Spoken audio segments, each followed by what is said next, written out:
There was only one franchise player in Little Caesars Arena tonight in the Pistons game against their Orlando Magic, and that player was Cade Cunningham.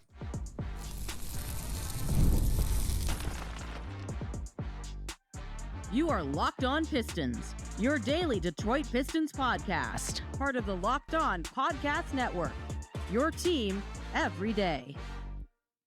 What's the deal? Welcome back to another episode of the Locked On Pistons podcast. Per usual, I am your host, Kuka. You can find me over on Twitter at Kuka. I've been covering the Detroit Pistons for the last 4 years for the Locked On Network, brand credential media member over the last 3 years. And I appreciate all of you guys who make Locked On Pistons your first listen of every single day. We are free and available on all your podcast platforms. If you haven't already, head to the YouTube channel at Locked On Pistons. Hit that subscribe button or leave us a 5-star review on whatever podcast platform you're listening to this on. That's another great way to support the podcast. In today's episode, later on, we will talk about the half-court offense showing life and giving signs of what needs to happen for them to have life within the half-court. And also, JB Bickerstaff spoke about this after the game. It's been a conversation around the NBA recently.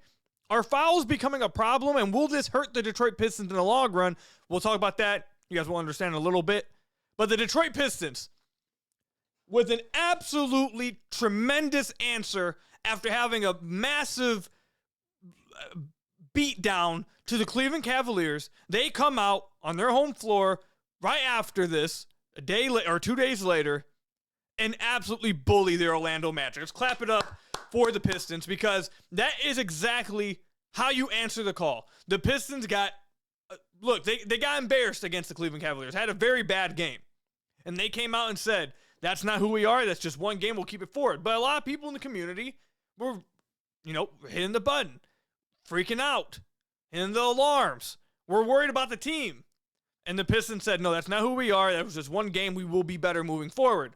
And they proved that to be the case in this game against their Orlando Magic. They dropped 135 points. They won by 19 points. They emptied their bench with 3 minutes left in the game. Cade came out the game with 4 minutes left in the game as they dominated the Orlando Magic. I thought this, number one, before we get into Cade, this was an absolutely character win by the Detroit Pistons for all the reasons I just laid out.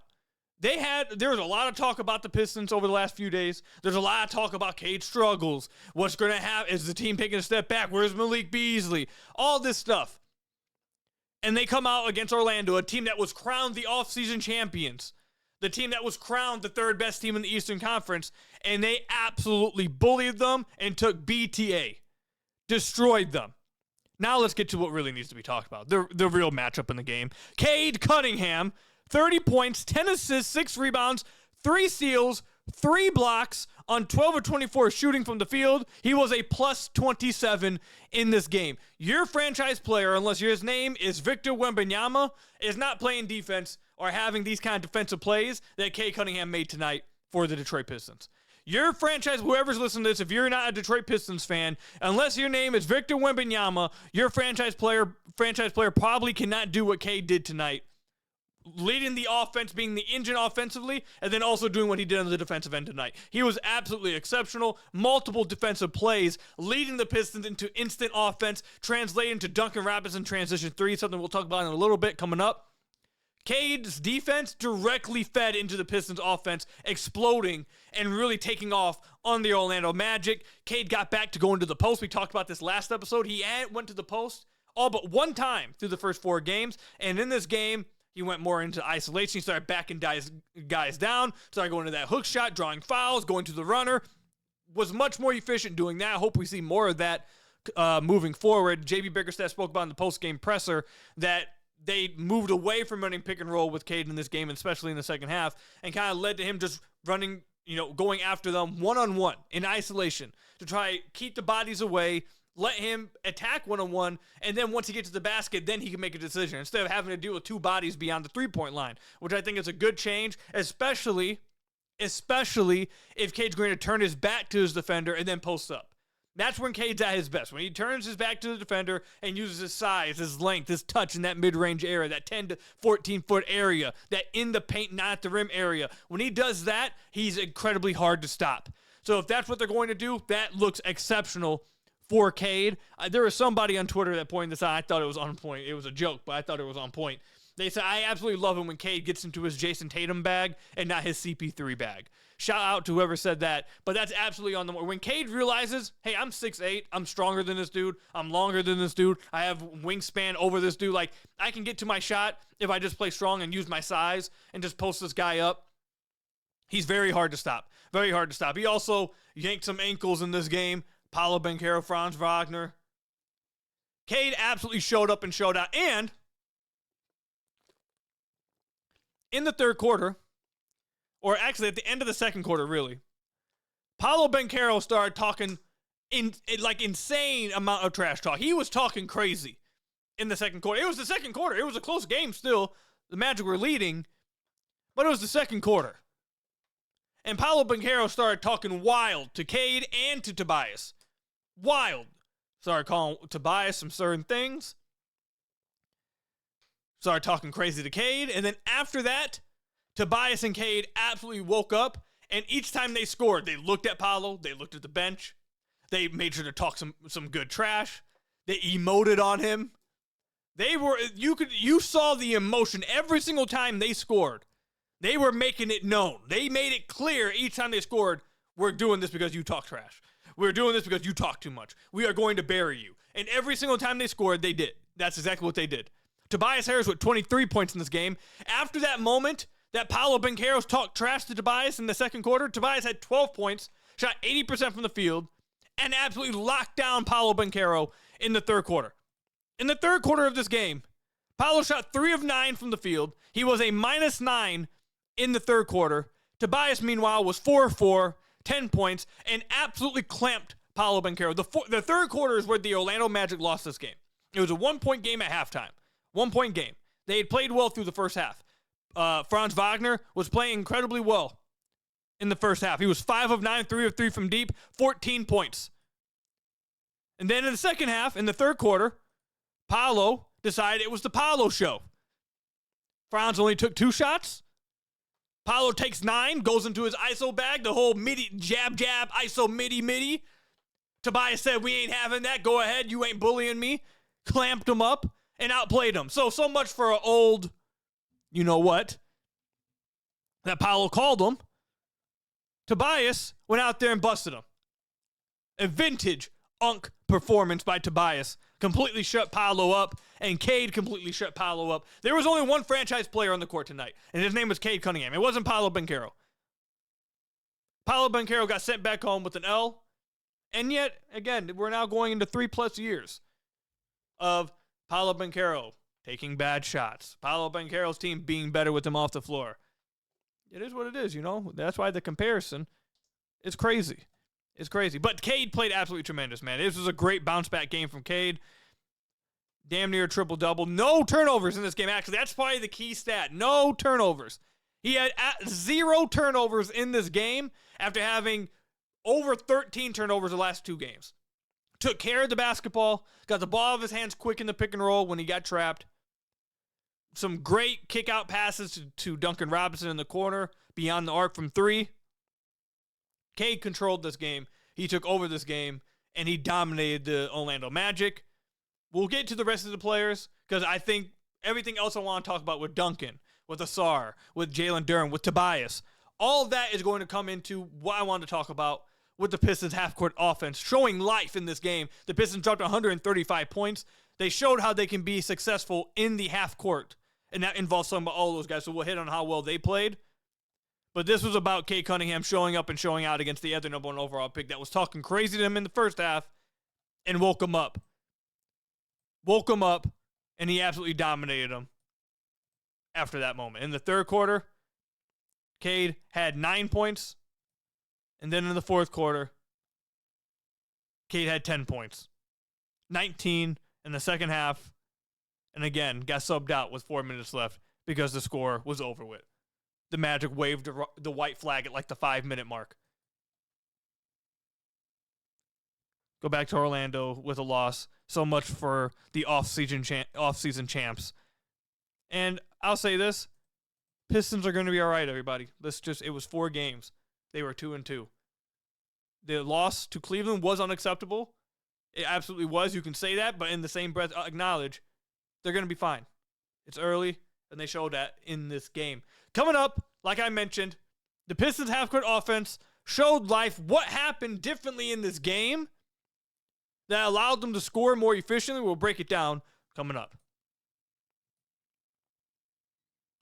Today's episode is brought to you by Peloton. Peloton is shaping the future of fitness with the brand new Peloton Cross Training Tread Plus, powered by Peloton IQ. It's their most advanced equipment yet, designed to give you real-time guidance and endless ways to move, whether you're running, lifting, or cross-training with your favorite instructors. This is training reimagined. Peloton's built for breakthroughs with tools that help you plan, stay motivated, and reach peak performance. I love how Peloton IQ system offers real-time strength coaching and actually tracks your reps, suggests the right weights for you, and corrects your form, making every rep safer and smarter. And the personalized class recommendations keep you engaged, and you get your workouts tailored to your vibe and energy every single week. So let yourself run, lift, flex, and push forward with Peloton Cross Training Tread Plus, and explore the new, again, Peloton Cross Training Tread Plus today at onepeloton.com. Again, let yourself run, lift, flex, and push forward with Peloton. So I want to thank you guys again for making Locked On Pistons your first listen of every single day. We are free and available on all your podcast platforms. If you haven't already, head to the YouTube channel at Locked On Pistons, hit that subscribe button, or leave us a 5-star review on whatever podcast platform you're listening to this on. That's another great way to support the podcast. Check out the Substack down below. I'll link it down below for you guys. 50% off deal, $3 a month for all of our film breakdowns of written content. We'll have a film breakdown coming out tomorrow. Also, if you want to watch the Pistons games with me when I'm not at the Pistons games, I was at the Game Tonight credential, but when I'm not there, I'll be live streaming the games on playback. Click the link down below for that as well. But the Pistons half-court offense looked much better. Actually, I could probably just pull the exact numbers up while those load for the exact numbers within the Pistons half court. The Pistons scored 135 points in this game. And why was that? Well, the main reason, number one reason, obviously, is their best player played like their best player. Their best player showed up and showed out. He played extremely well, and that doesn't require any in-depth analysis. Obviously, if Cade was going to play how he was playing within the first 4 games, they were going to struggle to win. They were going to struggle to score within the half court. But nobody really, if anyone actually expected Cade to continue to play like that, you just got to get out the Debbie Downer. You got to stop looking at the glass half empty all the time. Because it was obvious Cade was going to be better. We know who Cade is. That was not going to be how he was going to play throughout the game. That was, come on. He was going to be all right. But that's number one. That is the main reason why their half-court offense looked better tonight. Cade simply shot the ball better. He got to his better shots. He played a lot better. That's the main reason. That's number one. The next reason, though, is that Duncan Robinson played well. And when Duncan Robinson plays well, the half-court offense all of a sudden doesn't lack spacing. All of a sudden, they have enough shooting. All of a sudden, they have enough gravity. All of a sudden, they have people to kick it out to. All of a sudden, there's enough driving lanes for Cade. When Duncan Robinson hitting shots, everything looks completely different. In this game, he was 4 of 7 from the field, 4 of 6 from deep, 15 points. He was a plus 22 in this game, and I want to shout this out. In the first half, he got absolutely attacked, seeked, and destroyed on the defensive end of the floor. It was not good for Duncan in the first half. He was playing bad offensively, and he was getting seeked and destroyed on defense. It was rough. But in that third quarter, he came out and played way better defense. He even had a block on a jump shot. He had some great closeouts. He got over screens. The Pistons were hedging. JB talked about this after the game. They went to hedging a lot of pick and rolls, hedging, showing, and then getting back to the defender. I thought Duncan did a great job of showing, hedging, and then getting back to his guy, giving a lot of effort. His defense was much, much better in the third quarter and the second half, and that's why the Pistons defense was able to turn up, force these turnovers, get out in these fast breaks. Duncan played much better on the defensive end of the floor. But then obviously his value is on the offensive end of the floor. He was hitting transition threes. He was hitting movement threes in this game. He had a movement off-ball screen 3 from the right wing in the third quarter. That was big time. He had a contested 3 from the right corner. That was big time. He hit a deep transition 3 on the left wing. That was big time. Duncan played well, and that is the Duncan Robinson we've seen play throughout his entire career. And yes, he hadn't played well through 4 games, but it was 4 games. He has a lengthy career of being one of the best shooters in the entire NBA. He was going to shoot the basketball better. He was not going to continue to shoot this bad. In this game, he started to look more like Duncan Robinson. Everything changes. The floor looks completely different within the half court when Duncan is hitting shots, when Duncan's having gravity as a movement shooter, when he's causing teams to have to close out on him. Or even more so, not even forcing them to close out on him. Just him hitting the shots when they get kicked out to him. See, when he's missing the kickouts, now all of a sudden it feels like, okay, the half court has no spacing, Cade's not able to score. But when he's hitting the kickouts that Cade's feeding him, now it's, okay, well, if they're going to help off Duncan, they're going to score. This offense looks good. Like, that's how it looks. This spacing, I've seen a lot of talk about this. This is the exact same spacing Cade dealt with last year. They ran a lineup of KTHA, Ausar, Tobias Duren for more than half the year last year. This isn't something new, him playing with Ausar and Duren. That's not the reason why the Pistons half-court offense was so much worse than last year. It was because their shooters weren't hitting shots. And it was because Cade wasn't hitting shots. It was because Tobias wasn't playing his best. That's why they weren't scoring within the half-court. But Duncan comes out, he's hitting his shots. Cade's coming out, going to the post-ups a little more, taking better shots, getting all the way to the basket, hitting and ones, getting to the free throw line 5 times. Cade just simply played better. Duncan started hitting shots from beyond the arc, and now all of a sudden their offense looks fine. So I think that's the second key to their success offensively. Duncan just has to hit outside shots, and I think he's going to do that. He's been one of the best shooters in the league for a long time. The next part, which, again, JB talked about this as well after the game, Jalen Duren. He gets critiqued for his defense. At times, it's fair. 100% is fair, and I've done it myself. But Jalen Duren had I would say, a fantastic game tonight. Now, he did have 5 turnovers. I don't care. In this game, I don't care. Now, it's 3 straight games with 4+ turnovers. Don't like that. But, again, I don't care for this game because what he was bringing to the floor was so impactful and so needed for their half-court offense. And he continues to shoot incredible from the free throw line, which, again, I don't think people understand just how viable it is to have a big man that can dominate the paint, dominate offensive rebounds, and the defenses can't resort to, oh, we're just going to wrap you up, send you to the free throw line, make some free throws. He's either going to dunk on you, he's going to finish at the rim, oh, and if you foul him, he'll go get the 2 points at the free throw line. It literally makes it so hard to deal with him on the offensive end of the floor where he can catch alley-oops and finish. He can, what we're about to talk about, the dribble drives. He can catch, he can get offensive rebounds and finish. He can get some post-game going up and finish around the rim, and you can't foul him because he also hits free throws. That's incredibly valuable, incredibly valuable. 11 of 12 from the free throw line tonight. But what's even more important with Duren in this game, the Orlando Magic centers are Wendell Carter Jr., which I actually like, but he didn't play much at all in this game. Goga played way more than when did Wendell get hurt? I just realized Goga played 10 plus more minutes than Wendell. I wonder if Wendell got hurt. I know he didn't even notice that. But yeah, he won against Goga for the majority of the night, and he is too slow to keep up with Duren. So in the half court, what started happening? Duren just started giving Goga the work from the high post, from beyond the free throw line, just a little bit beyond the free throw line, giving him in and outs, driving to the basket, finishing, giving him a crossover, getting to the basket, finishing. One play, which I thought was just so pretty, was a nice in and out, crossover, get to the basket, finish, and one through, like, that is what makes Jalen Duren special. We've said it many times in the podcast. What makes Jalen Duren special offensively is his dribble drive ability and his ability to get to the basket with his footwork and touch and score at the rim against other fives. It was something that we didn't see enough of in the playoff series, I thought. It was something I was expecting to see more of this year. JB talked about at Media Day that we were going to see more of it this year, and we've seen it sometimes. In this game, I thought he had the perfect balance to it. And friend of the podcast, Hal, pointed this out, and he's absolutely correct. I pointed this out in my breakdown over on Substack as well. When Duren picks and chooses those spots to do it, it's incredibly efficient and perfect. You love it. It's exactly what the team needs. When he picks and chooses his spots, it's perfect.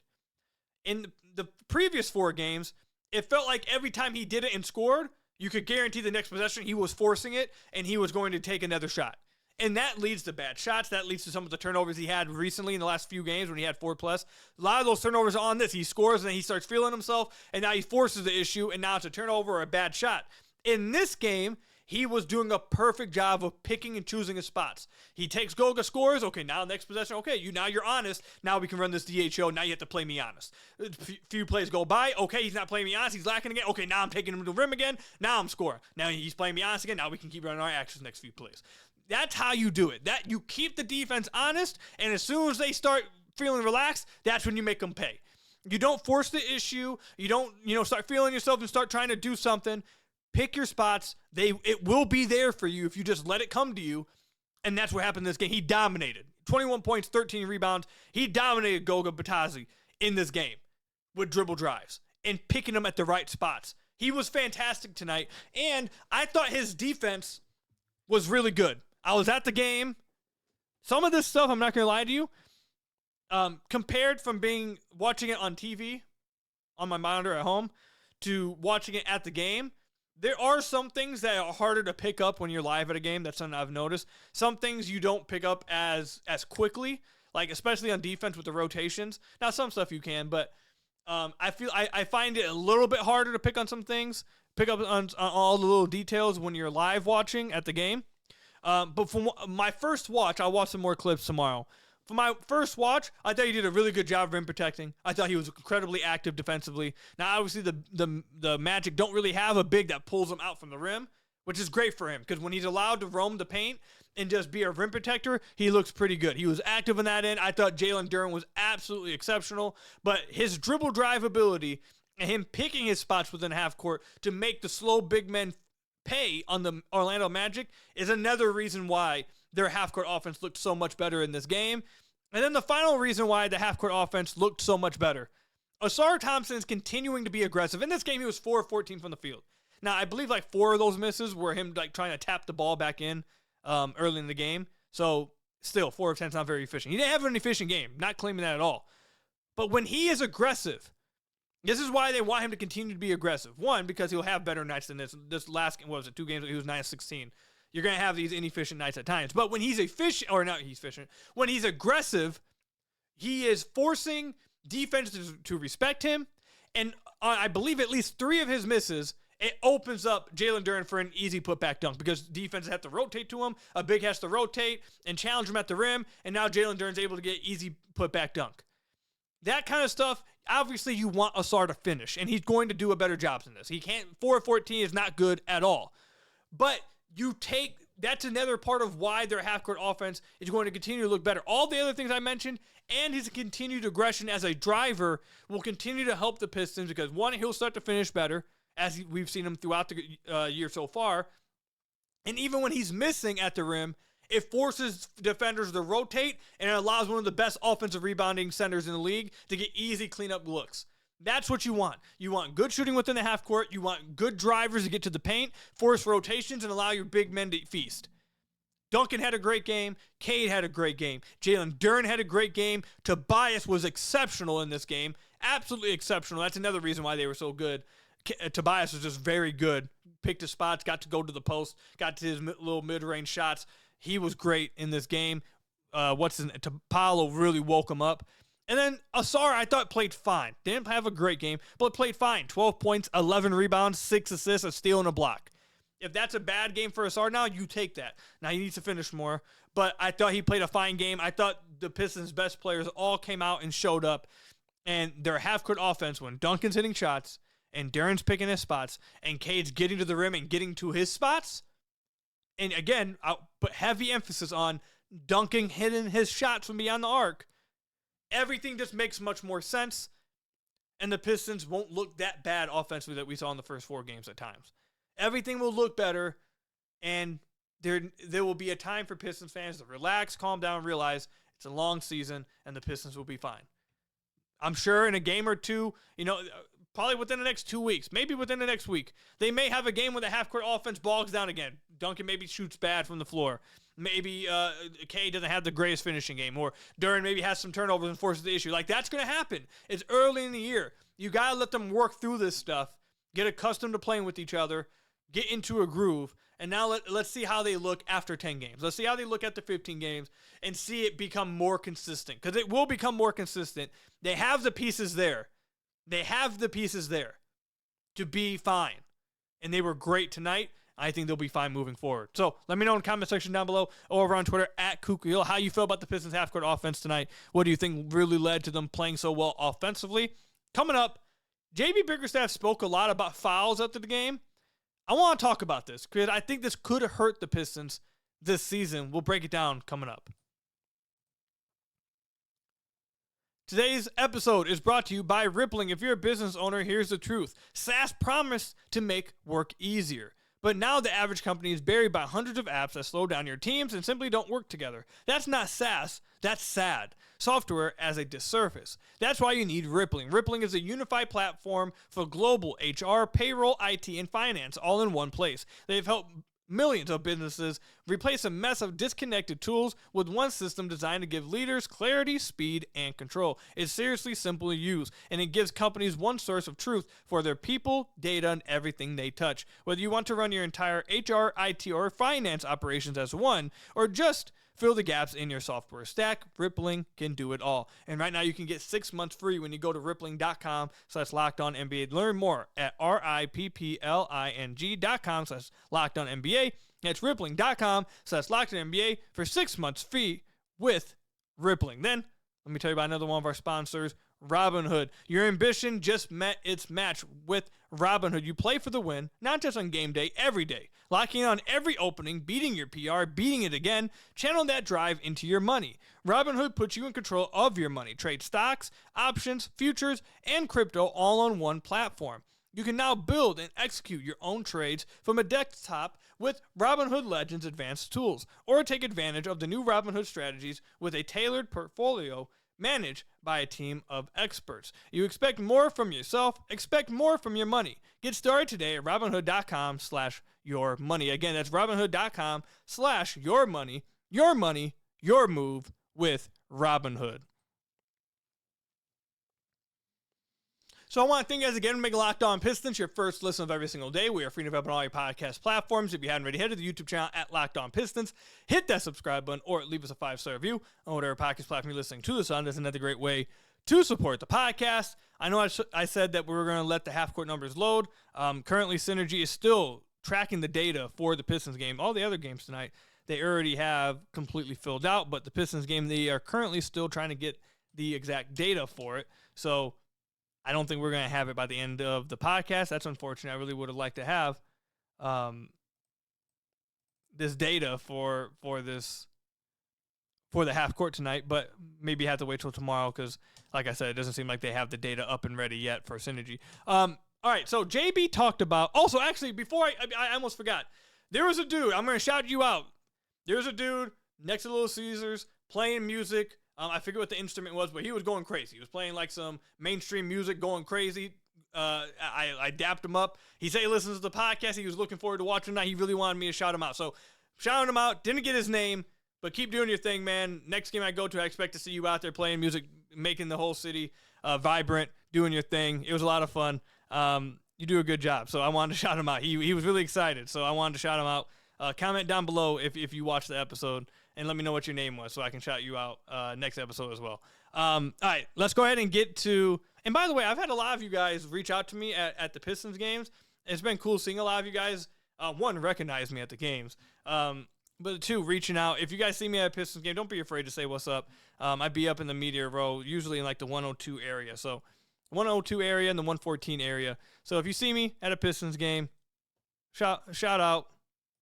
I'm always down to talk with one of you guys and catch up. All right, so JB Bickerstaff, after the game, talked about fouls being an issue across the NBA, and they have been. I just watched Bill Simmons' podcast this morning while I was at work, and he and Tim Legler spoke about how I believe they said 28 of the 30 teams are fouling more than the top team fouled this past year, and free throw attempts per game are all above the league average from last year compared to this year. All 30 teams are above league average. Fouls are way up across the league. And it was something the Pistons have been, I spoke about it on the last podcast, the Pistons were fouling a ton. Now, the rest of the league is also fouling a ton, but the Pistons are also just the worst at it as compared to the rest of the league. But the rest of the league, like I just mentioned, is way up with fouls. There's all kinds of fouls being called right now. And JB said after the game that he feels like the league has to look at how many fouls are being called and change what's going on. He said last year it was an emphasis before the year in the meetings that they were going to allow more physicality on defense. And you saw that play out last year. And you saw that really helped the Pistons. That really allowed the Pistons to play physical at the point of attack. Their physicality really worn down teams. Teams weren't ready to deal with the Pistons' physicality on the defensive end of the floor, and allowed the Pistons to really bully a lot of teams throughout the year. That is their identity. The start this year, though, they haven't been able to do that because they've been fouling so much. And JB said he feels like it's due to the fact that the refs are not allowing any type of physicality. They're not allowing the same type of physicality last year, and he feels like the league needs to look at it. I want to talk about this because this is a league-wide issue. This through five, it's only been 5 games, but through 5 games, this is not just again, like I said, the Pistons are the most extreme so far. I'm going to get to that in just a second. That's going to lead to why I think this could be a problem for the Pistons. But it's not just the Pistons fouling a ton. The whole league is up like 100% in fouls per game so far. So it is a league issue, and I really hope that Adam Silver and whoever the new rules or league office guy is now that Joe D's not there, I hope they really send out a memo and say, listen, the play last year was fun. People enjoyed having defense. They enjoyed it. Let's, calm down with giving teams 34 free throws for the Pistons and the Magic 40 free throws. We had 74 free throws combined in this game. Let's maybe calm down with that. Let's allow a little bit more physicality. That's my first point, okay? Second point, we're going to shout out another person, Jam, on Twitter. He pointed this out to me. He tweeted this in April, and Bill Simmons spoke about this on his podcast in the summer when Joe Dumars was hired by the Pelicans. That there was concern that once Dumars left the league office for the Pelicans, that the defense would go back to soft, can't really play defense, everything's a foul, heavy offense, all that stuff. And I kind of poo-pooed it. I kind of I thought it was, it is what, that's not going to happen. It seems like that's exactly what's happening. So I really hope the league takes notice of this because while I love the NBA and I love watching all the talent in the NBA, all the scoring and the offensive talent, it is I think, an all-time high. The defense also it's been hard to play defense this year, especially with how the refs are calling it. I think they got to revert back to how it was last year. Last year, you still had great offensive performances. You also just had good defense. So, go back to last year. I thought last year was perfect. So, they need to send out a memo and try to get back to that. I think this really could, my point, though, is I really think this could hurt the Pistons if it doesn't. Because the Pistons are going to be the team that gets hurt the most. They're going to be the team that is the most extreme with this because of how physical they play. They are going to have the most fouls. If this is how the refs are going to call it, they will have the most fouls called per game. Stu currently is averaging 6 fouls per 100 possessions. He's averaging 6 fouls per 36. He fouled out tonight. Both of those are career high, by the way. He fouled out tonight in 17 minutes of action. Ausar had 4 fouls. Duren had 3. Duncan had 4. Ron had 4 in 22 minutes. The Pistons are a physical basketball team that rely on their defense. And if they're not going to be allowed to play physical, that's one area that I actually would be pretty concerned about. If they're not going to be allowed to be physical defensively and the refs are going to call every foul and not allow physicality this year, it's been 4 games, don't overreact. That is an actual concern of mine because the Pistons will be the team that fouls the most. They will give up the most free throws. Because that is so important to their identity to be allowed to play physical. And if they can't be physical, if they can't play defense, I'm not saying they're going to all of a sudden be a bad defense. That's not what I'm saying. They're still going to be a good defense. But I'm worried that will limit how great they can actually get to defensively. Part of the reason why they were one of the best teams defensively after January last year was because of how physical they were able to play at the point of attack.